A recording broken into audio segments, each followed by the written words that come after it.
Welcome back to my channel. I have been asked by several customers how to put the motor onto the table.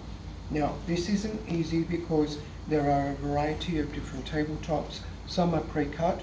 You may decide to buy your own wood top and assemble it, cut it out to fit the machine. Either way, I'll give you instruction of what needs to be done when your motor arrives. What you'll find inside are two connecting rods,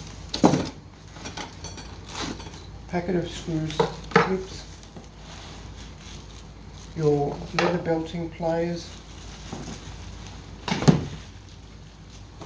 the main motor, your leather belt and pins. Now,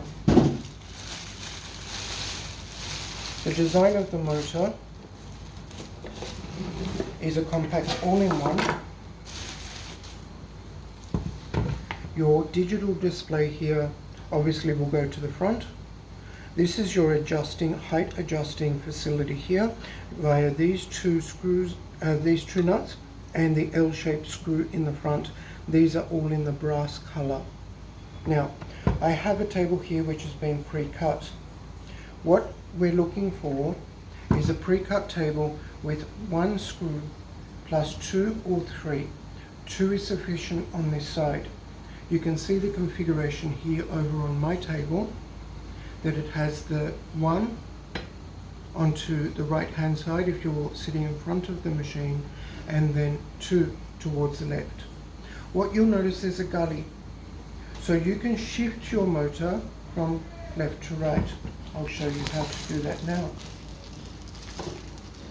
Open up your packet of loose parts. You'll find three of these rather large screws which go into the table. Now, if you don't have a pre-cut table, or the pre-cut is not the right design, you will need to have this 3-screw positioning.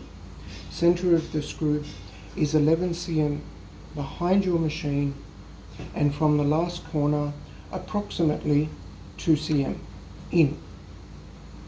To travel across from there, you're looking at about 16 cm, and the spacing from the edge is 8 cm from the back of your machine, and then the third screw is 15 cm from the back of your machine.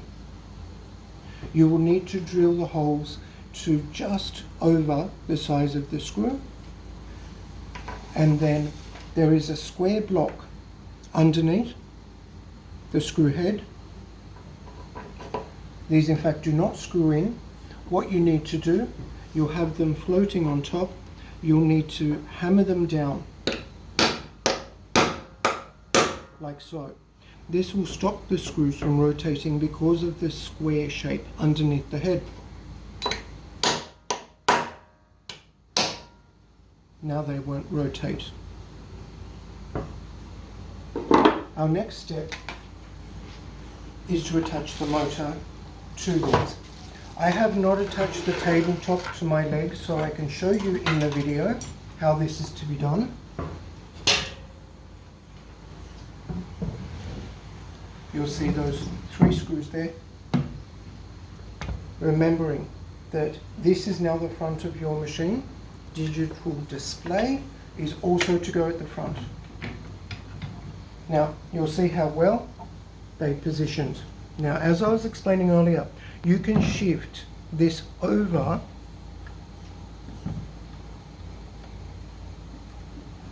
so that your pulley will be in line with your cutout. This is very important.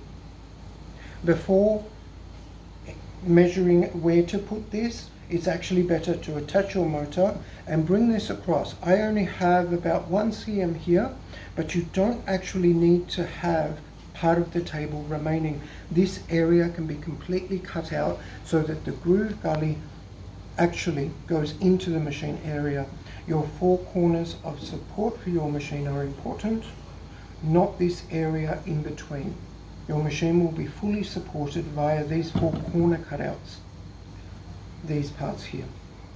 So I need to bring mine right over, and I will almost be touching the table. That is not preferable. If you can, then shape this out a little bit more so that the pulley will have an even position in the middle, approximately, through the cutout. Next stage. We need to tighten those using the nuts which are included. Washer first.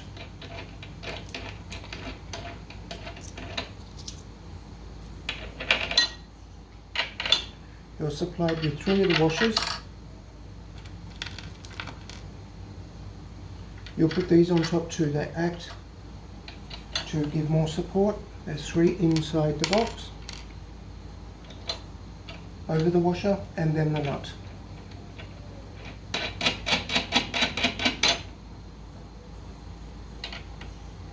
Now, you can tighten these by hand first, then adjust the belt on your machine before finally tightening them. But because I know this is as far as I can go, and I need it to be as far as it's going to go, then I will tighten these up right now.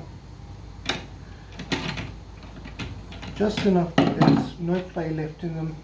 It does not need to be crazy tight to the point that you'll never be able to remove the nut again. That's really good. So just a few revolutions is sufficient.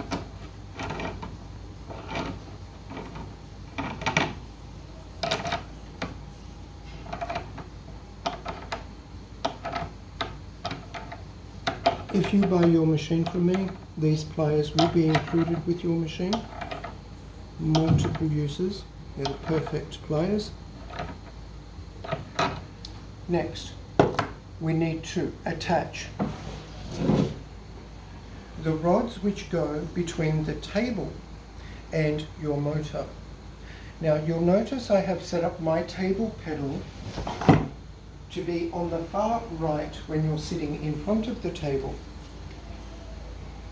I have also changed this back bracket, which was originally on the right side of the back, to be on the left side.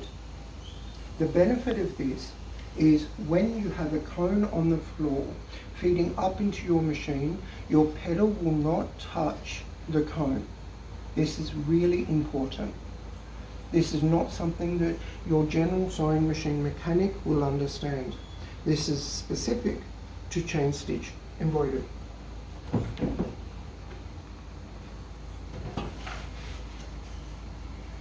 Now, you would have this screwed underneath for the next stage, but I won't do that for this video.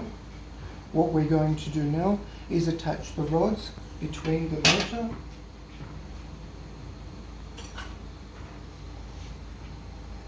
and your table.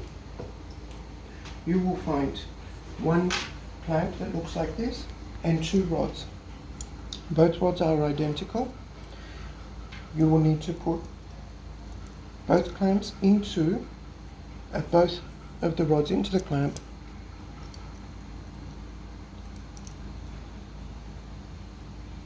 One that goes to the bottom will be this, heading left, and the top one will be heading right. Now I will tighten this temporarily. Later I will do the height adjustment. Of course this is adjustable because of the connection. First attach the top one. I will redo that in a moment. Attach the top screw, take off both of the nuts into the front hole and replace the nut, the washer, and again the next nut.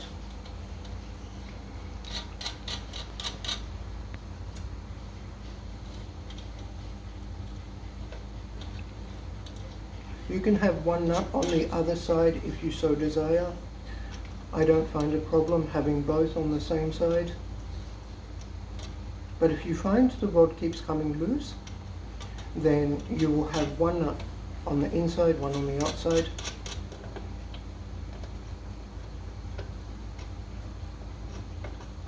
I'm tightening these by hand at the end. Now we're going to need to tighten them with the pliers. You must leave a small amount of movement in this area. It cannot be completely tightened to the end, otherwise nothing will shift and your motor will stay either off or continually on.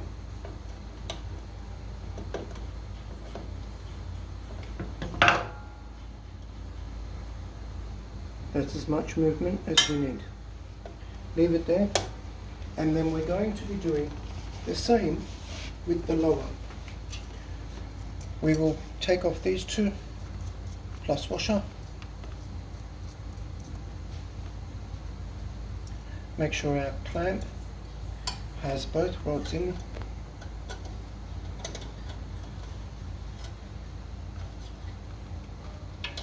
And we want our pedal to be relatively horizontal, like so. Now that I've got that in the right position, I know that the length of the rods is correct. Tighten up the center bolt here.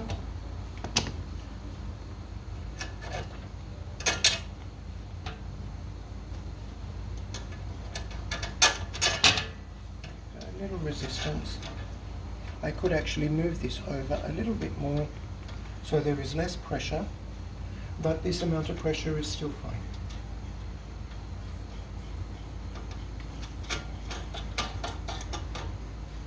One nut, one washer, and last again one more nut.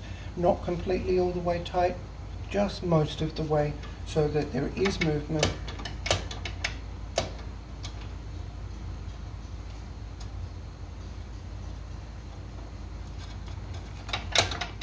Like so. The straighter you can get that, the better that this will spring back.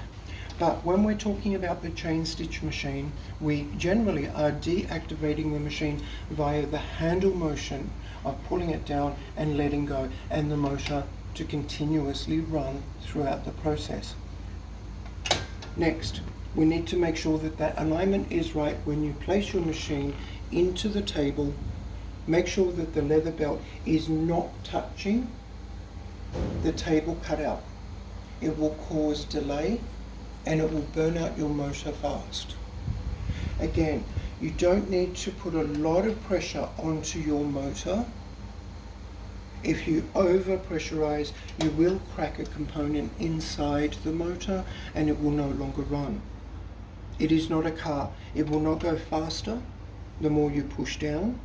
These are set speed control motors. So when you press down, you will get one consistent speed, which will give you the best stitch quality possible. Now the only other thing remaining are the electricals, which goes into the back. You have several clips to join it here and have your on-off switch button here at the front, generally. You may choose to have your on-off at the side. It depends on the setup in your home or your studio as to what you require. Enjoy.